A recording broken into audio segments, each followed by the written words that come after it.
जैसा कि आपको पता है कि मैं हिंदी का गोधली भाग 2 हिंदी पुस्तक का सेकेंड चैप्टर 20 के दांत का कहानी का प्रश्न उत्तर करा रहा हूँ। तो प्रश्न उत्तर स्टार्ट करते हैं। ग इसका 100% व्याख्या लिखना है। ऐसे ही लड़के आगे चलकर गुंडे, चोर और डाकू बनते हैं।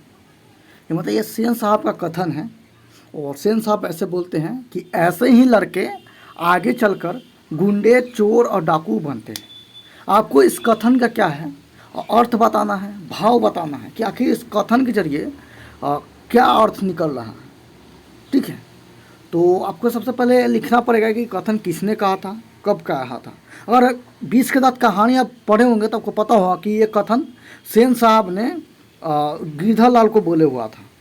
उस समय बोले हुआ था जब गिरधरलाल का पुत्र मदन जो था, कार को छूने के बाद उसके ड्राइवर ने उसके पैर के घुटना तोड़ दिए रहता है और वो शाम के समय सेन साहब घर पे आते हैं तो शाम के समय गिरधरलाल से भेंट होती है। तो उसी समय बोलते हैं, समझाते हैं कि अपने लड़के को समझा लीजिए और उसी समय ये डायलॉग या कथन बोलते हैं। कहते हैं कि ऐसे ही लड़के आगे चलकर गुंडे, चोर और डाकू बनते हैं।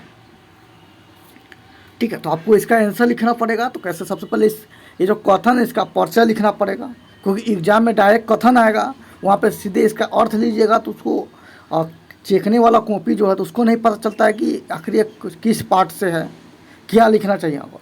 और आप इसका परिचय भी दीजिएगा तो समझ आएंगे कि अच्छा इस पार्ट से है और इस पार्ट के अनुसार इसका ये अर्थ है। ठीक है, तो लिखिएगा प्रस्तुत गद्यांश। ठीक है, या प्रस्तुत कथन या प्रस्तुत पंक्ति भाग पाठ्य पुस्तक गोधली भाग 2 के पाठ 2 चैप्टर 20 के दांत लिया गया है, जिसका कहानीकार नलिन विलोचन शर्मा है।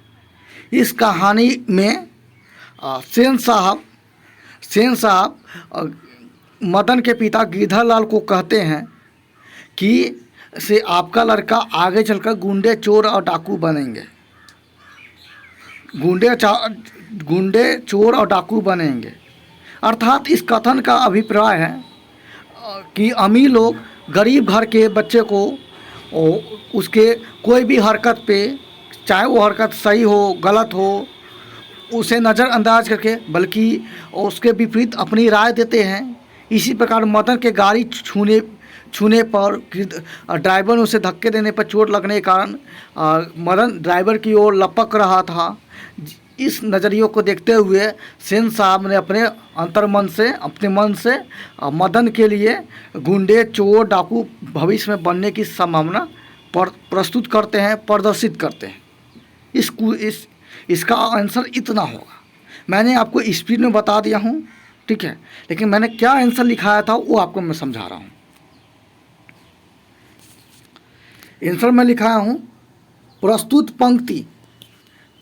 पंक्ति पाठ्य पुस्तक गोधली भाग 2 से लिया गया है। मतलब इस जो कहावत है, क्या बोलते हैं, कथन है, उसका परिचय बताया कि प्रस्तुत पंक्ति पाठ्य पुस्तक गोधली भाग 2 से लिया गया है। कहानीकार नलिन विलोचन शर्मा के अनुसार इस पंक्ति के माध्यम से गांव समाज में अमीर व्यक्ति का इस पंक्ति माध्यम से गांव समाज में अमीर व्यक्तियों का गरीब बच्चों के प्रति स्वभाव दिखा गया।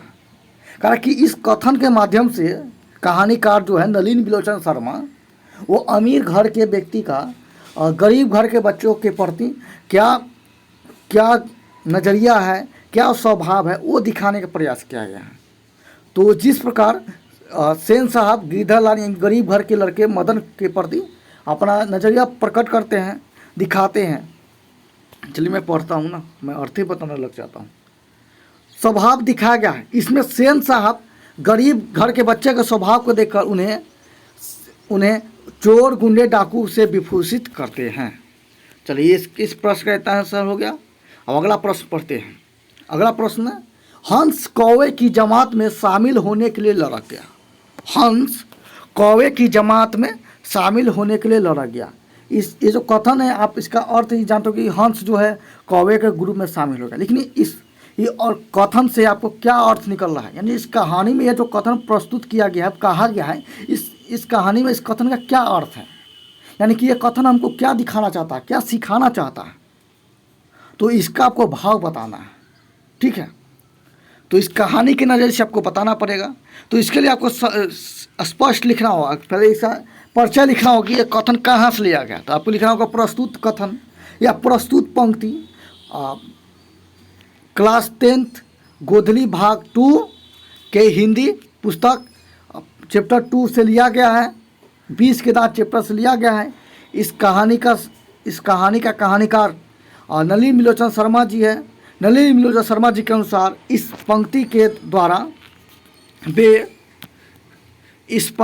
द्वारा अमीर व्यक्ति के घर के बच्चों का गरीब घर के बच्चों के समूह में शामिल होने को दर्शाया गया। जिस पर हंस जो होता है उजला होता है। ठीक है, हंस कौवे में डिफरेंस आप जानते होंगे। तो हंस कौवे के ग्रुप में शामिल होने के लिए लड़ा गया, इसी का अर्थ है। तो पढ़ते हैं क्या मैं लिखाया हूँ। प्रस्तुत पंक्ति पाठ्य पुस्तक गोधली भाग 2 से लिया गया है। इसके माध्यम से कहानीकार नलिनी मिलोचन शर्मा अमीर वर्ग के बच्चों को तथा गरीब वर्ग के बच्चों के अमीर वर्ग के बच्चों को हंस से तथा गरीब घर के बच्चों को कौवे से संबोधित किया है। मानी इस कहानीकार नलिनी मिलोचन शर्मा जी है जो अमीर घर के बच्चों को हंस संबोधित किया है और गरीब घर के बच्चों को कौवे संबोधित किया है। तो इस कहानी में खोखा हंस की भांति और मदन के समूह कोये की भांति कौवे के ग्रुप में शामिल होकर लड़क जाता है। यानी कि मदन कासू जो है खोखा, वो हंस की भांति मदन के ग्रुप यानी कौवे के समूह में शामिल होने के लिए लड़क जाता है। अमीर घर का मदन जो लड़का रहता है वो कासू जो है खोखा, अमीर घर का लड़का रहता है वो गरीब घर के गली में जैसे ही देखता है मदन को लट्टू नचाते हुए तो वो उसको पाने के लिए लड़क पर करता है, मतलब उसे लालच आ जाता है। ठीक है, उसे पाने के लिए वो दौड़ पड़ता है। ऐसा ही होता है अमीर घर के बच्चों में कि कोई भी चीज़ देखता है नया चीज़ उसे पाने के लिए लड़क पड़ता है। और अमीर घर के बच्चे पूरे छूट दिया रहता है, जो भी चीज़ देखता है उसको जीत पहुँच जाता है, उसको चाहिए ही चाहिए। लेकिन गरीब घर के बच्चों में ऐसा नहीं है, जीत पे अड़ोगे तो झापड़ खाओगे, पापड़ खाओगे। ठीक है, यानी कि संयम जो बोलते हैं संयम रखना चाहिए, नियंत्रण रखना चाहिए, वो गरीब घर के बच्चों में अमीर बच्चों की तुलना में ज़्यादा अच्छा होता है। ठीक है,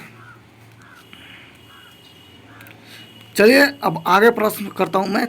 2-3 क्वेश्चन इसलिए करता हूँ जल्दी ख़त्म हो जाए चैप्टर, तो मैं आपको विज्ञान पढ़ाना स्टार्ट करूँ। ठीक है,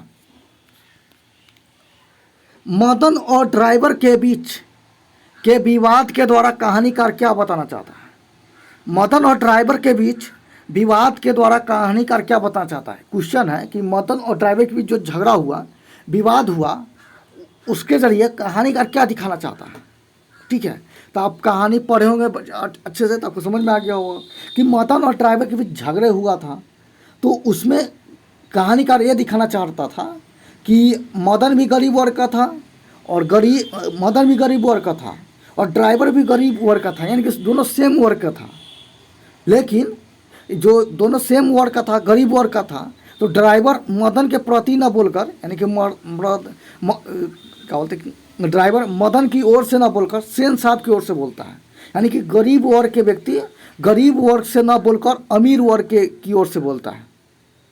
ठीक है, तो इसके द्वारा ये दिखाना चाहते हैं, कहानीकार बताना चाहते हैं कि अक्सर अमीर और गरीब में लड़ाई होता है तो हमेशा अमीर ही जीतता है, क्योंकि इसमें गरीब जो है गरीब के खिलाफ होकर ही और उसके विपक्ष में जाकर ही निर्णय लेते हैं, काम करते हैं। ठीक है, सहयोग करते हैं, इस कारण अमीर ही जीत जाता है। ठीक है, गरीब और अमीर की लड़ाई में हमेशा अमीर ही जीता है, क्योंकि दूसरा जो गरीब है वो गरीब का साथ न देकर अमीर का साथ देने लगता है। ठीक है, ये बहुत बड़ी बात है, इसको आप समझिए तो बहुत ही अच्छा रहेगा। हमारा देश भी कैसे था, तो हमारा देश पहले गरीब था।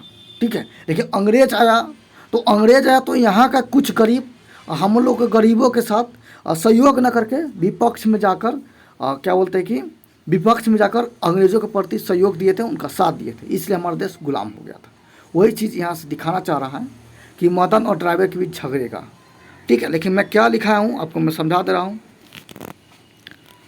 कहानीकार नलिन मिलोचन शर्मा मदन और ड्राइवर के बीच के विवाद के द्वारा गरीब व्यक्ति के प्रति कैसा व्यवहार होता है वो दिखाना चाह रहा है। मैं आपको क्लियर बता दिया हूँ कि कहानीकार नलिन मिलोचन शर्मा मदन और ड्राइवर के बीच झगड़े के विवाद के कारण वो गरीब व्यक्ति के प्रति, एक गरीब व्यक्ति दूसरे गरीब के प्रति क्या व्यवहार होता है, कैसा बिहेव होता है वो दिखाना चाहते हैं। इस कारण ड्राइवर मदन के वर्क का होकर भी वो मदन के साथ न देकर उसके साथ दुर्व्यवहार करता है। ठीक है, वो चाहता तो गरीब वर्ग का था कि ओ तुम भी मेरे वर्ग आओ, कार ही छूना है ना, लो छू लो, बैठा भी दूंगा। ठीक है, छूने का ही बात है, छुआ देता, उसे कुछ नहीं होता। लेकिन नहीं, उसे एव था, अहंकार था, इस कारण उन्होंने अमीर व्यक्ति के पक्ष में सहयोग दिया। ठीक है, तो इस वीडियो को लाइक शेयर कीजिएगा। अब जल्द ही इसका प्रस्तुत खत्म होने वाला है।